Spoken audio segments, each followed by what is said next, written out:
جی دوستو، آج اس کتاب کا ہم آپ سے تعارف کروانے جا رہے ہیں۔ یہ تاریخ فیروز شاہی ہے، ضیاء الدین برنی اس کے مصنف ہیں، لکھنے والے ہیں،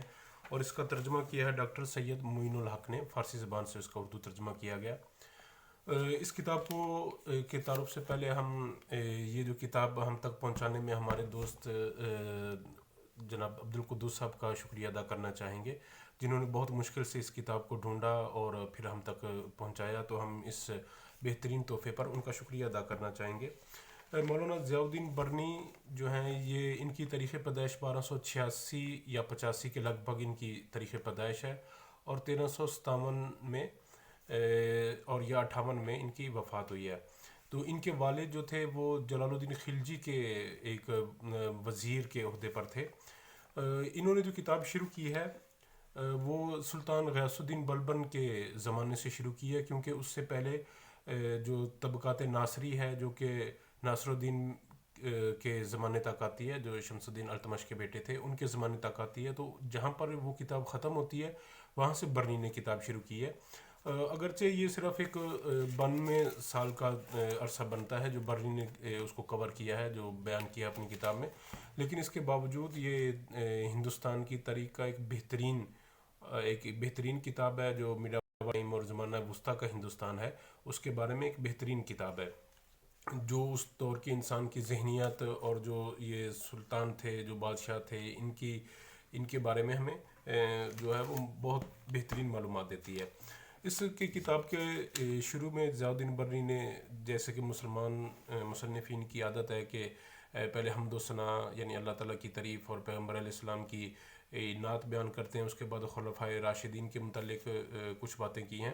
یعنی ان کے فضائل بیان کیے ہیں، ان پر درود و سلام جو پڑھا ہے، اور ان پر تو اس کے بعد جو تاریخ کیا ہے اس کے بارے میں برنی کی جو ایک خاصیت یہ ہے کہ اس نے تاریخ کا مطلب کیا ہے اس کو بیان کیا ہے، تاریخ کے مقصد کیا ہوتے ہیں، مقاصد کیا ہیں اس کو بیان کیا ہے، اور کس کس شخص کو تاریخ پڑھنی چاہیے، کس کو نہیں پڑھنی چاہیے، اس کے بارے میں اس نے تفصیل دی ہے۔ میں اس کا لکھا ہوا پڑھ دیتا ہوں۔ اس نے لکھا ہے کہ انبیاء، خلفاء، سلاطین اور بزرگان دین و دولت کے حالات و واقعات سے واقف ہونے کا نام تاریخ ہے۔ فن تاریخ کا مقصد خاص طور پر ان بزرگان دین و دولت کے حالات معلوم کرنا ہے جو ذاتی کمالات رکھتے تھے اور اپنی بزرگی کے باعث دنیا میں شہرت حاصل کر چکے ہیں۔ تو اس کا مطلب یہ ہے کہ برنی کے مطابق جو پہلے انبیاء گزرے ہیں، جو بادشاہ گزرے ہیں، ان کے حالات اور واقعات کو جاننے کا نام تاریخ ہے۔ کس کس کو نہیں پڑھنی چاہیے؟ تو برنی کہتا ہے کہ جو کنجوس لوگ ہوتے ہیں، جو گھٹیا لوگ ہیں، ان کے لیے تاریخ کا علم جو ہے وہ ایک نقصان کا باعث بن سکتا ہے۔ اصل میں جو ایک ہندوستان کی وہ ہے، ایک ذات پات کا نظام ہے، تو اس وقت مسلمان بھی نئے نئے یہ لوگ ابھی مسلمان ہو رہے تھے اور اسلام ابھی بھی پھیل رہا تھا، تو اس لیے ان لوگوں میں بھی تقریباً وہی سوچ ہے۔ اس لیے برنی جو ہے وہ ہر بات میں، ایون حتیٰ کہ عہدے دینے میں بھی، وہ کہتا ہے کہ جو نچلی ذات کے لوگ ہیں ان کو کسی طرح کا سرکاری عہدہ نہیں دینا چاہیے۔ پر اب ہم کتاب کی طرف بڑھتے ہیں، جو سلطان غیاث الدین بلبن کے زمانے سے شروع ہوتی ہے، یعنی 1266 سے لے کر 1286 تک اس کا زمانہ تھا۔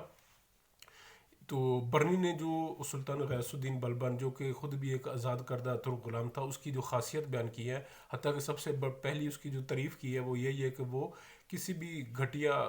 جو نچلی ذات کا شخص ہے اس کو درباری عہدہ نہیں دیتا تھا، اس میں کوئی عہدہ گورنمنٹ میں نہیں دیتا تھا اس کو، اور اس کو برنی بہت تعریف کرتا ہے کہ اچھا کرتا تھا، کہ ایسا ہی کرنا چاہیے۔ اس کے علاوہ دربار کی شان و شوکت بیان کرتا ہے کہ اس میں بہت بہترین اس کے انتظامات تھے۔ انصاف میں وہ کہتا ہے کہ جو مسلمان حکمرانوں کی عمومی طور پر ایک خاصیت رہی ہے کہ انصاف میں وہ کسی چھوٹے بڑے کا، حتیٰ کہ شہزادے کا یا غیر کا بھی لحاظ نہیں رکھتے تھے، تو یہ اس کی بڑی خاصیت ہے۔ اور جو دوسری بات اس نے بیان کی ہے سلطان غیاث الدین بلبن کے متعلق، بلکہ عمومی طور پر جو زمانہ وسطیٰ میڈاول ٹائم کے مسلمان کنگز تھے، بادشاہ تھے، ان کے بارے میں یہی ہے کہ وہ ایک طرف جب شریعت ہو، ایک طرف ملکی مصالحت ہو، یعنی ملک کا فائدہ ہو، تو وہ اپنی حکومت کے فائدے میں جو بات ہوتی تھی اس کو زیادہ وہ پریفر کرتے تھے، اس کو ترجیح دیتے تھے، اور شریعت کو وہ اس میں نہیں اتنا وہ دیکھتے تھے۔ اس کی ایک اور بات غیاث الدین بلبن کی یہ بھی ذکر کی ہے کہ یہ اپنے دشمنوں کو قتل کر دیتا تھا، اور بعض دشمن ایسے ہوتے تھے جن کو قتل کرنے سے اگر اس کو ڈر ہوتا تھا کہ جی بدنامی ہوگی یا بغاوت ہو سکتی ہے، تو ان کو پھر وہ خفیہ طریقے سے، یعنی خفیہ طریقے سے زہر دے کر یا کبھی شراب میں زہر ملا کر یا کبھی کبھی جو ہے وہ گھر کی چھت گر پڑتی تھی اچانک ہی اس آدمی پر، یا جاتے ہوئے رات کو کہیں جاتے ہوئے اچانک ایک تیر کسی طرف سے آ کر اس کو لگ جاتا تھا، تو وغیرہ وغیرہ بتاتا ہے کہ وہ دشمنوں کو اس طریقے سے ختم کر دیتا تھا۔ غیاث الدین بلبن کے بعد اس کا جو پوتا تھا، کیونکہ اس کا جو بیٹا تھا وہ تو اس کی زندگی میں ہی فوت ہو گیا تھا ایک، اور دوسرا جو ہے وہ لکھنوتی میں تھا بہت دور، تو معز الدین کیقوباد جو اس کے بعد 4 سال اور 4 ماہ کا یہ اس کا ٹائم ہے، اور یہ انتہا درجے کا عیاش شخص تھا کہ غیاث الدین بلبن جو کہ بہترین منتظم، بہترین ایڈمنسٹریٹر تھا، اس کے بعد جب یہ بنا تو لوگ جو پہلے تنگ تھے ایک سخت قوانین سے، اس نے ہر چیز ہی ان لوگوں کو عیاشی کی اتنی چھٹی دے دی کہ ہر لوگ بہت اس سے خوش ہوئے، حتیٰ کہ برنی جب یہ کتاب لکھ رہا تھا اور 74 سال کے لگ بھگ اس کی عمر تھی، اور اس کے منہ میں دانت بھی نہیں تھے اور کمزور تھا انتہائی، اس کے باوجود جب وہ اس زمانے کو یاد کرتا ہے اور اس دور کے جو لوگوں نے اسے بتائی تھی باتیں یاد کرتا ہے، تو وہ بڑی حسرت سے کہتا ہے کہ اتنی خوبصورت عورتیں اور ہر طرف سے شراب کی اور محفلیں جمتی تھی ہر شام کو، اور ہر گلی محلے میں خوبصورت عورتوں کا ڈانس ہوا کرتا تھا، اور اس کو وہ یاد کر کے بڑی حسرت سے روتا ہے، لیکن کیونکہ حکومتی معاملات ظاہری بات ہے ایسے شخص تو نہیں چلا سکتا تھا، تو اس کے صرف 4 سال کے بعد اس کی حکومت جو ہے وہ ختم ہو گئی 1290 میں۔ البتہ غیاث الدین بلبن کے بارے میں وہ برنی کہتا ہے کہ جی غیاث الدین بلبن بہت بڑا آدمی تھا، اس کی بہت سی اس نے باتیں نقل کی ہیں، بہت سے اس کی قول ذکر کیے ہیں، اس میں سے ایک یہ بھی ہے کہ وہ کہتا تھا کہ بادشاہ کی ہمتوں کی بادشاہ ہونا چاہیے، یا بادشاہ کو چھوٹی چھوٹی باتوں پر گھبرا نہیں جانا چاہیے، جیسے اس کی ہمت بہت بڑی ہونی چاہیے، جیسے وہ لوگوں کا بادشاہ ہے تو اسی طرح اس کی ہمت بھی لوگوں کی ہمتوں کی بادشاہ ہونی چاہیے۔ اس کے بعد جلال الدین خلجی کا عہد شروع ہوتا ہے کہ جو 1290 سے لے کر 1296 تک اس کا ٹائم پیریڈ ہے جلال الدین خلجی کا۔ برنی کے سے ایسے معلوم ہوتا ہے، برنی کے الفاظ سے، کہ شاید یہ خلجی جو ہے وہ ترک نہیں تھے بلکہ یہ کوئی اور ہی قبیلہ تھا، حالانکہ اس پر ایک ڈیٹیل میں بات کی جا سکتی ہے، حتیٰ کہ میں نے بھی پی ایچ ڈی کرتے ہوئے کچھ لکھا تھا، اس میں بھی میں نے اس کو صحیح نہیں سمجھا کہ یہ ترکوں کا یہ قبیلہ ہے خلجی۔ بہرحال برنی کے بیان سے ایسا ہی معلوم ہوتا ہے کہ یہ شاید یہ جو خلجی لوگ ہیں یہ ترک نہیں تھے، کسی اور قبیلے سے لوگ تھے۔ جب جلال الدین خلجی جو تخت پر بیٹھا تو اس وقت اس کی 70 سال کی عمر تھی، اور یہ انتہائی رحم دل شخص تھا، کسی کو سزائے موت دینے کے حق میں نہیں تھا، حتیٰ کہ جب چور پکڑے جاتے تھے تو ان سے ایک قسم اٹھواتا تھا کہ آئندہ کے بعد چوری نہیں کرنی، ان کو چھوڑ دیتا تھا۔ اگر کوئی ڈاکو جو کہ لوٹ مار کرتے ہوئے پکڑے جاتے تھے ان کو کسی دوسری جگہ بھیج دیتا تھا دلی سے دور۔ تو جب لوگ اسے کہتے تھے کہ تم بادشاہ ہو، بادشاہوں کے لیے یہ چیزیں جو ہیں یہ سختی کرنی پڑتی ہے بعض معاملات میں، تو وہ کہتا تھا کہ میں اب 70 سال کا ہو چکا ہوں، میں کسی کو اب قتل کرنے کے اس میں حق میں نہیں ہوں۔ اور پھر وہ یہ بھی کہتا تھا کہ جو زندگی میں نے جنگیں لڑی ہیں مغلوں سے یا دوسروں سے، تو وہ میں نے اسلام کے لیے نہیں لڑی، بلکہ وہ میں نے اپنی شہرت کمانے کے لیے، کہ میں بہت بڑا تلوار مجھے بہت اچھی چلانی آتی ہے، میں کمانڈ جو ہے وہ سپہ سالار بہت اچھا ہوں، کمانڈنگ بہت اچھی کرتا ہوں، اس لیے میں نے لڑی ہے، میں نے خود کوئی اسلام کے لیے نہیں لڑی۔ برنی جو ہے یہ اس کے سیدی مولا کا ایک واقعہ ذکر کرتا ہے، اور اس میں اس کا بیان بالکل واضح نہیں ہے کہ اس میں قصوروار کون تھا، لیکن دوسرے مصنفین کہتے ہیں کہ اس میں قصوروار جو جلال الدین خلجی تھا، جس نے ایک انتہائی ایک اپنے کام سے کام رکھنے والے شخص کو جو ہے وہ انتہائی بے دردی سے قتل کیا، اور برنی کہتا ہے کہ ایک درویش کو قتل کرنے کی وجہ سے جلال الدین خلجی کی جو حکومت ہے اس کے برے دن آ گئے، اور اس کو اس کے بھتیجے اور داماد نے ہی قتل کر دیا۔ اس میں بعض بت توڑے گئے تھے، بت خانے جو ہیں وہ توڑے گئے تھے علاؤدین خلجی کے عہد میں، یہ بھی اس میں تفصیل سے وہ بیان کرتا ہے۔ اس کے بعد علاؤدین خلجی جو ہے وہ اپنے چچا کو اور سسر کو، جو اس کا سسر بھی تھا جلال الدین خلجی، اس کو قتل کرنے کے بعد 1296 میں اوپر تخت نشین ہوتا ہے۔ اس میں تفصیل سے بتاتا ہے کہ جب وہ علاؤدین جب جلال الدین کے پاس تھا تو اپنی بیوی سے اور اپنی جو ساس تھی اس سے بہت زیادہ تنگ تھا، اور کوشش کرتا رہتا تھا کسی طریقے سے وہ بھاگ جائے وہاں سے۔ تو جب وہ دور چلا گیا دیوگری اور کھڈا اور اس طرف چلا گیا، تو جلال الدین خلجی کو اس نے بتایا کہ میں نے بہت سے مال و دولت جو ہے وہاں سے مال غنیمت یا لوٹ کر لے کر آیا ہوں۔ تو جلال الدین خلجی جو ہے وہ اس مال کے لینے کے لیے اتنا بے صبرا ہو رہا تھا کہ اس نے اندازہ نہ کیا کہ اصل میں مجھے یہ موت کے لیے برا رہا ہے۔ بہرحال اس نے قتل کرنے کے بعد علاؤدین خلجی جو ہے وہ تخت پر بیٹھا، اس کی عمومی سیاست یہ تھی کہ یہ بہت بے رحم شخص تھا، اور اگر کوئی کسی جرم میں ایک شخص ملوث ہوتا بغاوت میں یا کسی میں، تو یہ اس کے پورے خاندان کو عورتوں بچوں سمیت قتل کر دیتا تھا۔ لیکن اس کے ساتھ ساتھ ایک بہت اچھا کمانڈر بھی تھا، اس کی فوج کو اس نے بہت اچھا وہ منتظم کیا تھا، کہ ہر طرف سے مال و دولت، ہر طرف سے فتوحات ہو رہی تھی، حتیٰ کہا جاتا تھا کہ اگر یہ محل میں بیٹھا رہے اور کسی غلام کو بھیج دے کسی طرف فتح کرنے کے لیے تو وہ غلام ہی فتح کر کے لے آئے گا۔ اس کے حد میں بھی بعض بتوں کو توڑا گیا تھا، یہ بھی اس کو ہم اس میں برنی تفصیل سے بتاتا ہے۔ لیکن اس کی جو بنیادی سوچ تھی یا بنیادی خواہش تھی وہ یہ تھی کہ ایک تو یہ ایک نئے دین کی بنیاد ڈالنا چاہتا تھا۔ یہ کہتا تھا کہ جیسے پیغمبر علیہ السلام نے اپنے 4 صحابہ کی، ابو بکر، عمر، عثمان و علی رضی اللہ تعالیٰ عنہ، ان کی مدد سے ایک دین جو نیا ڈالا تھا، میں بھی اپنے 4 دوستوں کی مدد سے، اپنے 4 کمانڈروں کی مدد سے ایک نئے دین کی بنیاد رکھوں گا، اور جو میرے مرنے کے بعد بھی قیامت تک زندہ رہے گا۔ اور دوسرا اس کی خواہش یہ تھی کہ وہ فتوحات کرے اور دوسرا اسکندر یعنی اسکندر ثانی دوسرا اسکندر بنے اور پوری دنیا کو فتح کر لے۔ تو برنی اس پر کہتا ہے کہ یہ انتہائی گھٹیا اور جاہل شخص تھا، اور اس میں فرعون کی صفت تھی۔ تو فرعون کا مطلب کہنے کا اس کا مطلب یہ ہے کہ عمومی طور پر مسلمان بھی اس کو اچھا نہیں سمجھتے تھے، گالیاں نکالتے تھے مسلمان بھی، کیونکہ فرعون جو ہے وہ ہندو یا جین، وہ تو اس سے اتنے واقف نہیں ہے، تو یہ مسلمانوں میں ہی ہے۔ تو جب یہ باتیں کہتا رہتا تھا شراب کی محفلوں میں اور اپنی ذاتی دوستوں میں، تو وہ بیچارے ڈرتے ہوئے اس سے کچھ کہتے نہیں تھے۔ تو ایک علاء الملک نام کا ایک جو سپریڈنٹ تھا دہلی کا، کوتوال، وہ ایک موٹا شخص تھا، تو وہ بیچارہ ہر روز آ نہیں سکتا تھا اس کے پاس، تو وہ مہینے میں ایک دن ہی آتا تھا۔ تو جب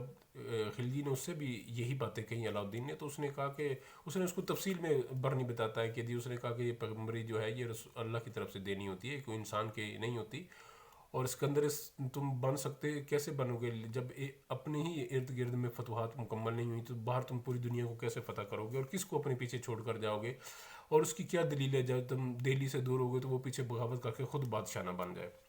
تو پھر اس نے کہا کہ بغاوتوں کی کیا وجوہات ہوتی ہیں، تو اس نے بتایا کہ 4 وجہ جو بتائی بنیادی طور پر، بولا کہ شراب پینا ہے، جو منسٹرز ہیں، جو عمراء ہیں، وزراء ہیں، ان کی آپس میں رشتہ داریاں ہیں کہ اگر ایک بغاوت کرتا ہے تو باقی بھی اس کے ساتھ ہو جاتے ہیں، دولت کی بہت زیادہ کثرت دولت یعنی بہت زیادہ دولت کا ہونا، اور پھر بادشاہ کا کہ ملک کی حالات سے بے خبر ہونا کہ ملک میں کیا چل رہا ہے، اس سے اگر بادشاہ خبر ہوگا تو اس وجہ سے بغاوتیں ہوں گی۔ پھر وہ بتاتا ہے کہ علاء الدین نے ان 4 باتوں کو ختم کرنے کے لیے انتہا درجے کی سختی کی کہ شراب پینے پہ پابندی لگا دی، پھر بھی جو پیتا تھا اس کو انتہائی سخت سزائیں دی جاتی تھی، مثلا کسی کو وہ موت کے کنویں میں ڈال دیتا تھا اور وہ بیچارہ بھول ہی جاتا تھا، وہ مرنے اس کو موت ہی وہاں سے نکالتی تھی۔ اسی طرح جو وزراء تھے ان کی آپس میں شادیوں کرنے پر پابندی لگا دی گئی تھی۔ دولت وہ کہتا ہے اتنی صرف چھوڑی گئی تھی کہ انسان زندہ رہ سکے، باقی اس سے جو کچھ بھی تھا ان کے گھروں سے وہ نکلوا لیا گیا۔ اور پھر جاسوسوں کا اتنا سسٹم اس نے انتظام زبردست کیا کہ لوگ گھر میں بھی بات کرتے ہوئے ڈرتے تھے کہ یہ بات ہماری جو ہے وہ علاء الدین خلجی تک پہنچ جائے گی، اور پھر سزا دینے میں انتہائی درجے کی وہ سختی کرتا تھا۔ علاء الدین نے جو پہلی بار اس نے وہ کی تھی، وہ کہتا تھا حکومت ایک الگ چیز ہے اور شریعت ایک الگ چیز ہے، یعنی کوئی شریعت کا حکومت کا کوئی تعلق آپس میں نہیں ہے، اس لیے وہ جو چیز اس کو لگتا تھا کہ یہ حکومت کے لیے ٹھیک ہے، شریعت کے خلاف بھی ہو تو وہ اس کو وہی کرتا تھا۔ اس کے ساتھ ساتھ اس نے تنخواہیں اچھی کر دی تھیں جو سرکاری ملازمات تھے، لیکن ان کے ساتھ ساتھ رشوت پر بھی انتہائی سختی سے پابندی کی تھی، جو بھی رشوت لے گا اس کو سخت سزا دی جائے گی، یہ کہا کرتا تھا اور دیتا بھی تھا۔ زنا کرنے میں اگر کوئی زنا کرنے والے مرد کا وہ عضو کٹوا دیتا تھا، پیرنس کٹوا دیتا تھا، اور عورت کو قتل کروا دیتا تھا۔ تو لیکن یہ بھی ہے کہ اس کے پورے ٹائم میں جب سے اس نے قوانین جو شروع کیے تھے تو اس میں کپڑا اور جو غلہ ہے، کھانے پینے کی چیزیں انتہائی سستی تھی، اور اس نے خود جو ہے وہ سستا ریٹ، اس کو جو حکومت نے جو ریٹ لگائے تھے اگر اس سے کم کوئی 1 روپیہ بھی زیادہ بیچتا تھا تو انتہائی سخت سزا دی جاتی تھی۔ حتیٰ کہ اگر کوئی گوشت کم بیچتا تھا تو یعنی ناپ تول میں کمی کرتا تھا، گوشت کم بیچتا تھا، مثلا 1 کلو لینے آیا تو اس کو اگر وہ آدھا کلو یا پاؤ مثلا تھوڑا کم دیتا تھا، جتنا کم ہوتا تھا اتنا اس کے جسم سے کاٹ کر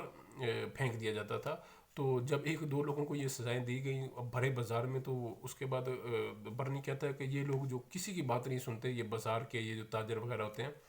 علاء الدین کے عہد میں یہ لوگ بھی بالکل ٹھیک ہو گئے تھے، اور انہوں نے پورا جو ہے وہ بیچنا شروع کر دیا تھا، اور کسی طرح کی بھی یہ ہیرا پھیری نہیں کر سکتے تھے۔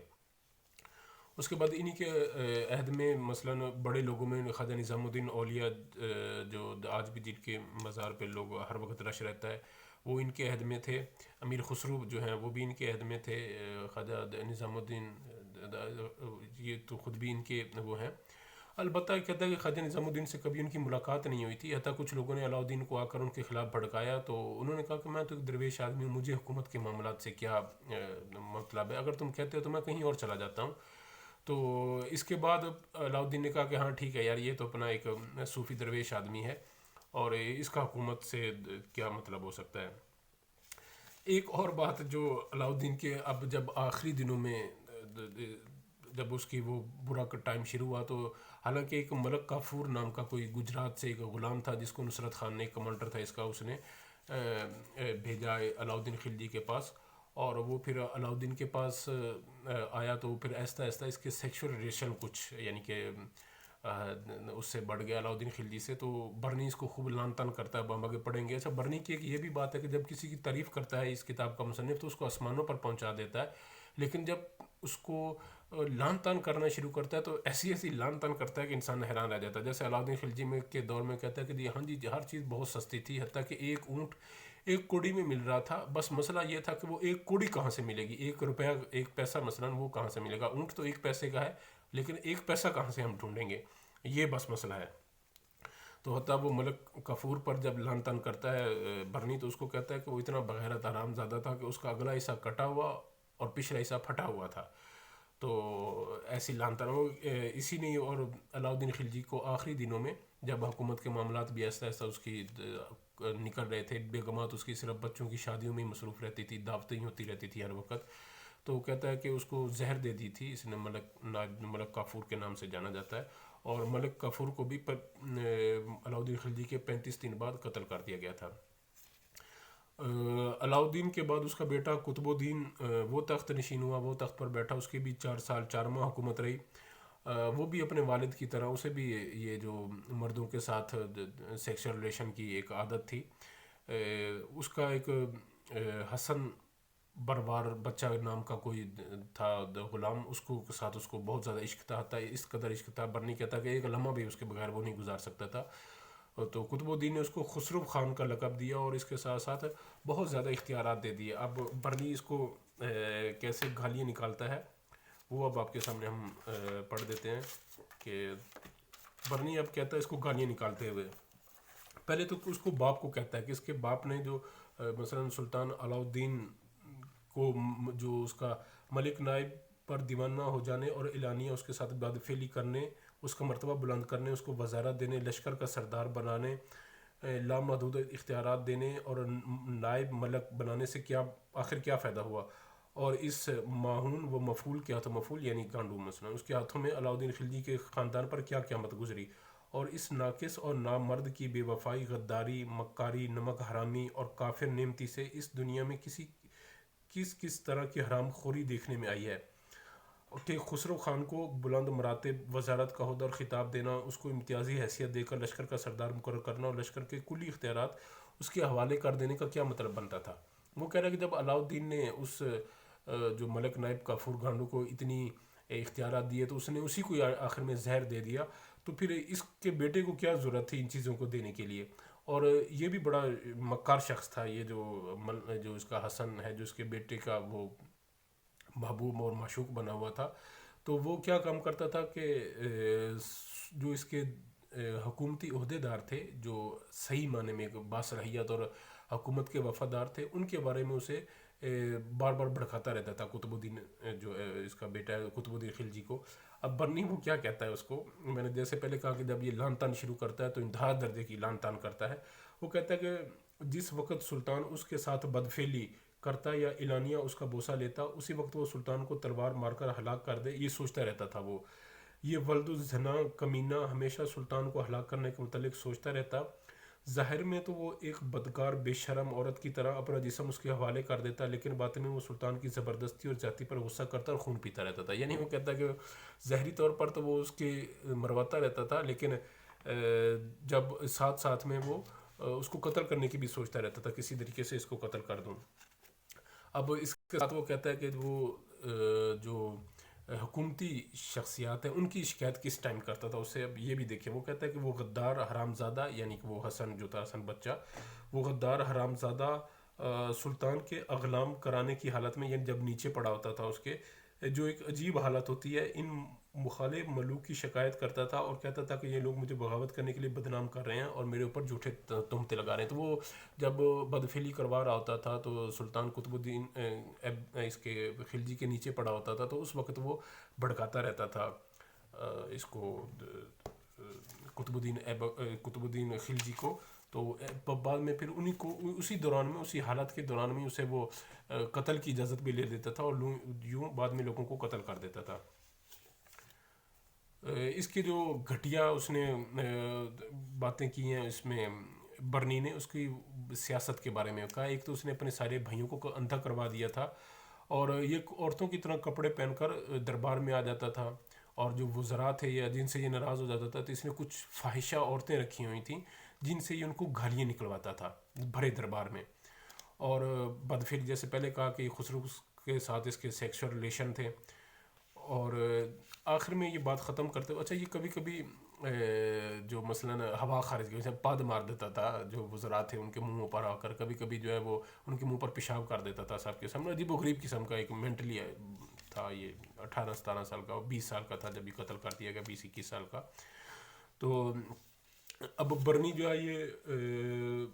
خلجی خاندان کے یا علاؤالدین خلجی کے خاندان کے تباہ ہونے کی سب سے بڑی وجہ یہ لونڈے بازی بتاتا ہے، کہ جیسے علاؤالدین جو ہے وہ ملک کافور کے ساتھ اپنے سیکسول ریلیشن کی وجہ سے تباہ ہو گیا، اس کا بیٹا بھی جو حسن بچہ اس کے ساتھ اس سیکسول ریلیشن کی وجہ سے تباہ ہوا۔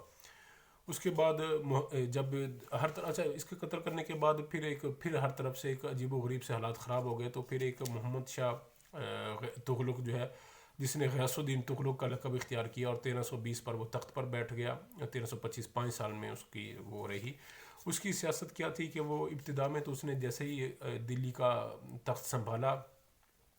تو پہلے وہ دیپال پور اس طرف تھا، تو جب اس نے دلی کا تخت سنبھالا تو سب سے پہلے اس نے خلجی جو خواتین ان کی تھیں ان کے ایک مناسب جگہوں پر رشتے کر دیے، اور بہترین انتظام کیا حکومت کا۔ زراعت کا اسے بہت شوق تھا کہ زراعت بڑھائے زیادہ سے زیادہ، اور عدل و انصاف مثلاً، اور جو پہلے لوگ تھے مثلاً جو پہلے وزراء تھے خلجی عہد میں ان کو عزت دی، اور اس کے ساتھ ساتھ اس نے کہا کہ ہندوؤں سے بہت زیادہ ٹیکس وصول نہ کیا جائے، ایک مناسب، نہ ہی بہت کم اور نہ ہی بہت زیادہ، مناسب ٹیکس وصول کیا جائے۔ اور وہ کہا کرتا تھا کہ ہر شخص تجارت کرے، کوئی نہ کوئی کام کرے تاکہ اسے بھیک نہ مانگنی پڑے، تو اس کے لیے اس نے بہت سے لوگوں کو مدد بھی کی تھی حکومتی سطح پر، تاکہ جو ہے وہ لوگ جو ہے وہ بھیک نہ مانگے اور ایک کام کریں، اور حکومت کو بھی اس کا ٹیکس آتا رہے، اور ٹیکس مناسب لیتا تھا، بہت زیادہ نہیں تھا۔ اس کے ساتھ ساتھ اس کو زراعت بڑھانے کے لیے اس نے بہت سی نہریں کھدوائیں، دریا کھدوائے، باغ لگوائے، اور نئے نئے علاقوں کو وہ کہتا تھا کہ لوگوں کو چاہیے کہ نئے نئے علاقے جو بنجر پڑے ہوئے ہیں ان کو قابل کاشت بنائیں اور اپنا کام کریں۔ اور امن و امان اس نے اس قدر کر دیا تھا کہ لوگ جو پہلے ڈاکہ زنی کرتے تھے، جو ڈاکو تھے، انہوں نے اپنی وہ کمانیں پھینک دیں اور زراعت ہل چلانا شروع کر دیا، یعنی زراعت انہوں نے کرنی شروع کر دی۔ اب اس کے بارے میں قتل جو اس کی وفات ہے غیاث الدین بلبن کی، برنی کا جو بیان ہے وہ اس سے کچھ بھی پتہ نہیں چلتا کہ اس کو قتل کیسے یہ فوت ہوا تھا، بس وہ یہ کہتا ہے کہ اب میں پڑھ دیتا ہوں ایسا، کیونکہ ابن بطوطہ اور بعض دوسرے لوگوں کے جو بعد میں اس کے بیٹے کے زمانے میں آئے تھے ان کے بیان سے ایسا لگتا ہے کہ شاید اس کا جو بیٹا ہے محمد شاہ تغلق، اس نے جان بوجھ کر اس کو مارا تھا اپنے باپ کو، ایک ایسا اس نے محل بنایا کہ جیسے ہی وہ وہاں پر ہاتھیوں کے ساتھ آیا تو محل اس کے اوپر گر پڑا۔ البتہ یہ برنی کا بیان ہمیں زیادہ اس میں صحیح محسوس ہوتا ہے، کیونکہ وہ اس دور میں خود ایک آنکھوں دیکھا اس کا ایک وہ ہے گواہ ہے، کیونکہ اس وقت اس کی عمر 30 سال تھی برنی کی، تو اس کا مطلب ہے کہ وہ آنکھوں دیکھا اس کا، اور حکومت میں بھی اس کا کوئی عہدہ وغیرہ تھا اس کے پاس۔ مثلا میں پڑھ دیتا ہوں اس نے جو لکھا، وہ کہتا ہے کہ عصر کی نماز کے وقت سلطان تغلق شاہ نئے محل کے قریب پہنچا اور اسی میں ٹھہر گیا۔ سلطان محمد نے وزراء اور دوسرے اکابر کے ساتھ باپ کا استقبال کیا اور شرف قدم بوسی سے مشرف ہوا۔ اس وقت سلطان تغلق شاہ نے کھانا طلب کیا۔ جب لوگ کھانا کھا چکے اور وزراء ہاتھ دھونے کی غرض سے باہر آئے تو سلطان بیٹھا تھا تو بلائے آسمانی کی بجلی زمین کے رہنے والوں پر گری. جس چبوترے پر سلطان بیٹھا تھا اس کی چھت یکا یک سلطان پر گر پڑی. سلطان 5-6 آدمیوں کے ساتھ اس کے نیچے دب گیا اور مر گیا. اب وہ کہتا ہے کہ ایک بجلی جو ہے وہ آسمانی بجلی گر پڑی اور یوں وہ چھت گر پڑی اس پر سلطان پر اور یوں فوت ہو گیا. تو اس سے کچھ بھی مطلب واضح نہیں ہوتا کہ برنی کیا کہنا چاہ رہا ہے. لیکن جو دوسرے بعض مورخین ہیں وہ کہتے ہیں کہ جی اس کا چھت اس نے محل اس طریقے سے بنوایا تھا اس کے بیٹے نے کہ اس کو پتہ تھا جیسے ہی وہ باپ آئے تو وہ محل گر پڑے چھت اس پر, تو وہ یوں گر کر مر گیا. تو لیکن برنی کا بیان اس کے بارے میں یہی ہے کہ جی وہ ایک قدرت خدائی تھی. اب اس کے بعد محمد شاہ بن غیاث الدین تغلق جو ہے وہ بادشاہ بنا. 26 سال یہ بادشاہ رہا. اسی کے زمانے میں جو برنی ہے یہ بھی بہت اس کا قریبی آدمی تھا. اب آگے چل کر ہم بتائیں گے کہ برنی خود کو بھی کیسے گالیاں نکالتا ہے. اب اس کی جو محمد شاہ تغلق اس کی جو بنیادی خواہشات تھیں وہ یہ تھی کہ وہ کہتا تھا کہ میں ایک تو سکندر بننا چاہتا ہوں, اور سلیمان علیہ السلام جو ایک یہودی پیغمبر ہیں اور جن کے بادشاہ بھی, اور جن کے بارے میں مشہور ہے کہ ان کی جن اور انسانوں دونوں پر حکومت تھی. تو وہ کہتا ہے کہ جی میں سکندر اور سلیمان کی طرح جنوں اور انسانوں پر حکومت کرنا چاہتا ہوں. یعنی کہ وہ اپنی ذات میں بادشاہی کے ساتھ ساتھ پیغمبری بھی چاہتا تھا. تو اس سے ہم یہ اندازہ لگا سکتے ہیں کہ اس عہد کے مسلمان کے جو بادشاہ تھے وہ ان کو یہ لگتا تھا کہ اگر ہم بادشاہ بن گئے تو اس کے ساتھ ساتھ پیغمبری بھی ہم میں جمع ہو سکتی, کیونکہ یہ لوگ بہت زیادہ پڑھے لکھے نہیں ہوتے تھے اور غلام تھے اکثریت ان کی, تو اس لیے اسلام پر ان کی بہت زیادہ پکڑ نہیں تھی. اس کے ساتھ ساتھ جو محمد شاہ تغلق ہے وہ جو باتیں عقل کے خلاف ہوتی تھی ان کو رد کر دیتا تھا. یعنی کہ جو قرآن و حدیث میں یا جو روایات میں وہ باتیں جو عقل کے خلاف ہوتی تھی ان کو نہیں مانتا تھا. البتہ اس کے ساتھ ساتھ برنی اس کو کہتا ہے یہ عجائب المخلوق آدمی تھا کہ ایک طرف تو اسلام میں جو احکامات دیے ہیں ہر طرح سے ان پر عمل کرنے کی کوشش کرتا, مثلا نمازیں, کسی بھی طرح کی برائی میں ملوث نہیں تھا, لیکن اس کے ساتھ ساتھ قتل و غارت میں بھی انتہا درجے کا تھا. کہتا ہے کہ کوئی اس کے دروازے پر خون کی ندیاں بہی رہتی تھی, مسلمانوں کے قتل کی, مسلمان ہوں ہر طرح کے لوگوں کا اس کے دروازے پر لاشیں پڑی رہتی تھی اور خون کی ندیاں بہتی رہتی تھیں. برنی جو خود بھی جو ہے وہ 17 سال اور 3 ماہ اس کے دربار میں رہا اور اس کا بڑا قریبی آدمی رہا, خود کو بھی گالیاں نکالتا ہے کہ میں سلطان کا ظلم و ستم دیکھتا تھا لیکن کیونکہ اسے پیسہ لے رہا ہوتا تھا تو اس لیے میں خاموش رہتا تھا. اب میں پڑھ دیتا ہوں کہ برنی جو ہے وہ اپنے آپ کے بارے میں کیا کہتا ہے. کہتا ہے کہ ہم لوگ سلطان کے سامنے حق بات نہیں کہتے تھے اور جان کے خوف سے جو جانے والی ہے اور اس دولت کی وجہ سے جو ختم ہونے والی شے ہے ہم اس سے ڈرتے تھے اور اسی میں اپنی سہولت سمجھتے تھے کہ اس کے سامنے سچ نہ کہیں اور خلاف شرع سزاؤں کے مسئلے میں مال و دولت کی تم اور قرب و منزلت حاصل کرنے کے لالچ میں اس کے ساتھ ہو جاتے اور احکام دین کی خلاف ورزی میں اس کی مدد کرتے تھے اور اس کے سامنے من گھڑت روایات بیان کرتے تھے. دوسروں کا حال میں نہیں جانتا. اب یہ اپنے بتا رہا ہے کہ جی ہم جھوٹی باتیں اس کو بیان کرتے رہتے تھے اور جو وہ خلاف شریعت لوگوں کو سزائیں دیتا تھا ہم کہتے تھے ہاں آپ ٹھیک کر رہے ہیں. تو کہتا ہے کہ اس کا برنی کہتا ہے کہ اس کا نتیجہ پھر کیا ہوا. برنی کہتا ہے کہ دوسروں کا حال میں نہیں جانتا کہ میری طرح ہی ہوا ہوگا. میں تو اس کے نتیجے میں جو میں نے کہا اور کیا اس بڑھاپے میں ذلیل و خوار اور مصیبت زدہ اور بے اعتبار ہو گیا ہوں. در در کا محتاج اور رسوا ہوا ہوں. دنیا میں تو میرا یہ حال ہے, آخرت میں حالت کیا ہوگی اور مجھے کیا کیا سزائیں بھگتنے پڑیں گی میں نہیں جانتا. وہ کہتا ہے کہ دنیا میں جو ذلیل ہو گیا ہوں, کیونکہ برنی جو اپنے آخری زمانے میں انتہائی تنگ دستی کی حالت میں, اس کے پاس کھانے کو پیسے نہیں تھے, بہت ایک کمزوری ہو گئی تھی, آنکھوں میں اس کے درد رہتا تھا. تو وہ بتاتا ہے کہ جی جب میری یہ حالت ہو گئی تو باقی کہتا دنیا میں تو مجھے یہ سزا یہ ملی ہے کہ جو سلطان ظلم کرتا تھا میں اس پر خاموش رہتا. اس میں بہت سی اس نے مثالیں بھی آگے چل کر دی ہیں کہ سلطان اس کو جب بلاتا تھا تو یہ جان بوجھ کر سلطان سے ڈرتے ہوئے حق بات نہیں کہتا تھا. اور کیونکہ سلطان جو محمد شاہ تغلق ہے اس نے بہت تفصیل سے بات بیان کی, کیونکہ یہ اس عہد کا ایک چشمدیدہ گواہ ہے, خود اپنے معاملات سارے آنکھوں سے دیکھے ہیں. تو اس نے کہتا ہے کہ اس کی ایک سیاست تو یہ تھی کہ لوگوں کو انتہا درجے کا قتل کرنا, مثلا لوگوں کو قتل کرنے میں کسی طرح کا وہ قتل ہی کرتا رہتا تھا. یعنی کہ اس کی سیاست کا مین مرکز یہی تھا, مین نقطہ. اور اس کے ساتھ ساتھ برنی اس کو یہ بھی لان تان کرتا ہے اس بادشاہ کو کہ اس نے جو نچلی ذات کے لوگ ہیں ان کو کیوں عہدے دیے, مثلا جو ہندو ہیں یا جو دوسرے نچلی جولائے وغیرہ جو نچلی ذات کے لوگ تھے ان کو اس نے عہدے دے رکھے تھے, اسی لیے ہر طرف بغاوتیں ہوتی رہتی تھیں. اس کے بعد محمد تغلق کے بعد اس کا کوئی بیٹا نہیں تھا جب وہ فوت ہوا, تو اس کے بعد فیروز شاہ تغلق جو ہے وہ تخت پر بیٹھا اور 1351 جو ہے وہاں سے، اور یہ 1388 یعنی 37 برس تک، لیکن برنی اس کے صرف پہلے 6 سال زندہ رہا. اور اس نے اس 6 سال کا جو بنایا اس میں عمومی طور پر وہ جو اس کی فیروز شاہ کی تعریفیں کرتا ہے، اور کہتا ہے کہ کاش کہ کوئی میری یہ جو کتاب میں نے لکھی ہے یہ فیروز شاہ کے زمانے میں لکھی ہے، اسی لیے اس کا نام اس نے تاریخ فیروز شاہی لکھی رکھا ہے، کیونکہ فیروز شاہ کے زمانے میں رکھی ہے. حالانکہ اس کے فیروز شاہ کے صرف اس نے 6 سال اس میں کور کیے ہیں.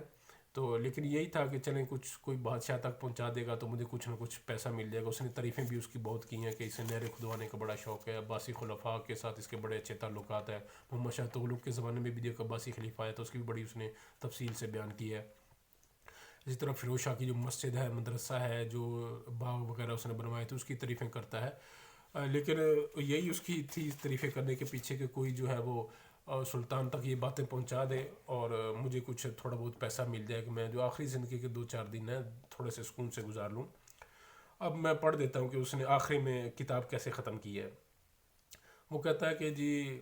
اگر میری یہ 6 سال بیان کرنے کے بعد اگر میری زندگی نے وفا کی اور موت نے فرصت دی تو اخبار و آثار فیروز شاہ یعنی فیروز شاہ کے جو واقعات ہیں ان کو میں خود بیان کروں گا اور اس تاریخ میں شامل کروں گا. اور اگر مجھے موت آ جائے تو بادشاہ کے وصف اور اس کی باتیں ایسی ہیں کہ وہ ضرور لکھی جائیں گی. اب وہ کہتا ہے کہ میں نے اس کتاب کی تیاری کرنے میں بہت زحمت اٹھائی ہے، تکلیف اٹھائی ہے، اور میں خدا سے امید رکھتا ہوں کہ میری آنکھوں نے جو تکلیف برداشت کی ہے وہ ضائع نہ کی جائے گی. قرآن مجید کا ارشاد ہے کہ ان اللہ لا یضیع اجر المحسنین، کہ اللہ تعالیٰ نیک کام کرنے والوں کا اجر ضائع نہیں کرتا. والحمد للہ رب العالمین والصلاۃ علی رسول محمد و آلہ اجمعین پر یہ کتاب آ کر ختم ہو جاتی ہے. تو عمومی طور پر کچھ کمیوں کے ساتھ عمومی طور پر بہت بہترین کتاب ہے، اور بہت بہترین انداز سے اس نے کیونکہ اکثر باتیں تو اس نے خود اپنے باپ سے یا اپنے چچا سے جو اس وقت حکومتی شخصیات تھے ان سے سنی ہے، یا جو لوگ زندہ تھے ان لوگوں سے سنی ہے، اور پھر خلجی کے زمانے سے یعنی خلجیوں کے زمانے سے لے کر فیروز شاہ کے پہلے 6 سال تک تو یہ خود ان واقعات کا چشمدیدہ گواہ ہے، خود دیکھ رہا تھا. تو اس نے خود اپنی اور پھر حکومت بھی تھا، بادشاہ کے ساتھ فوراً ملتا رہتا تھا اکثر. 17 سال تو یہ خود بادشاہ کے پاس رہا ہے. تو اکثر باتیں اس کی ٹھیک ہیں. اور باقی جو اس وقت کے دوسرے بھی جو کتب ہیں، جو کتابیں ہیں، وہ جو ہے وہ اس باتوں کی تصدیق کرتی ہیں بہت بہترین انداز سے. اور ڈاکٹر سید معین الحق نے اس کا بہت بہترین انداز سے ترجمہ بھی کیا ہے، اور ہم نے بھی کوشش کی ہے کہ اس کو آپ لوگوں کے سامنے جو ہے وہ جو ہم نے سمجھا ہے، جو میں نے سمجھا ہے اس مطابق ہم نے آپ کے سامنے عرض کر دی ہے. بات ختم کرتے ہوئے ہم ایک بار پھر اپنے بہت ہی قریبی دوست ان کے شکریہ ادا کرتے ہیں عبدالقدوس بھائی کا، جنہوں نے اس کتاب کو بہت مشکل سے ڈھونڈا، کیونکہ یہ آخری بار 1991 میں چھپی تھی. تو انہوں نے بہت مشکل سے آج سے 30 سال پہلے لگ بھگ، تو انہوں نے اس کتاب کو ڈھونڈا اور پھر تحفے کے طور پر ہمیں دیا. تو ہم اس بہترین تحفے پر ان کا شکریہ ادا کرتے ہیں، اور امید کرتے ہیں کہ آپ کو یہ ہماری ویڈیو پسند آئے گی. اور مزید کتابیں کا ہم آپ سے اگلی مختلف کتابوں کا ہم آپ سے تعارف کرواتے رہیں گے. اپنا بہت سا خیال رکھیے گا اور ہمارے ساتھ جڑے رہیے گا. بہت شکریہ.